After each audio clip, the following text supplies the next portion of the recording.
Britain के प्रधानमंत्री ऋषि सुनक की भारत यात्रा सबसे ज्यादा चर्चा में है। सुनक की सादगी का हर कोई कायल हो गया। पत्नी अक्षता के साथ उनकी तस्वीरें खूब वायरल हो रही हैं। वहीं बांग्लादेश पीएम शेख हसीना से बातचीत करने के लिए जमीन पर ही घुटनों के बल बैठ जाना, लोग उनकी ये तस्वीर भुला नहीं पा रहे। ये बता रहे हैं कि दरअसल उनकी जड़ें कितनी मजबूत हैं और वो आज भी सुनक अपनी जड़ों से जुड़े हुए हैं।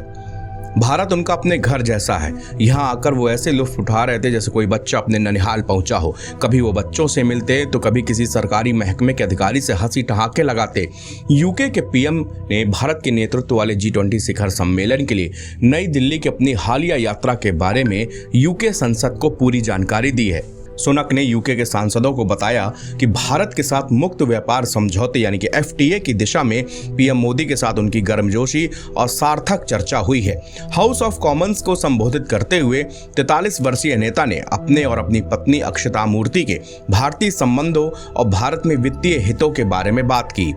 ऋषि सुनक ने अक्षता मूर्ति के संदर्भ में कहा कि जैसा कि सार्वजनिक रिकॉर्ड का मामला है, मैं और मेरा परिवार भारतीय मूल के हैं। मेरी पत्नी और उनका परिवार भारत में वित्तीय हितों के साथ भारतीय नागरिक है। पीएम सुनक की पत्नी अक्षता एन नारायण मूर्ति की बेटी है। एन नारायण मूर्ति मल्टीनेशनल कंपनी इन्फोसिस के संस्थापक है। ऋषि सुनक ने भारत यात्रा के अपने 3 प्रमुख उद्देश्यों पर भी प्रकाश डाला।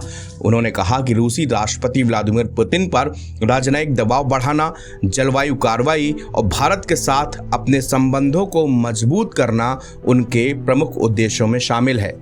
ऋषि सुनक ने कहा कि मैंने रक्षा प्रौद्योगिकी हमारे देश के बीच मुक्त व्यापार समझौते में हमारे संबंधों को मजबूत करने पे पीएम मोदी के साथ गर्मजोशी से चर्चा हुई। उन्होंने कहा कि पुतिन में दिन ब दिन अपने G20 साथियों का सामना करने का साहस नहीं है। उनके कार्यों से यूक्रेन में भयावह पीड़ा हो रही है।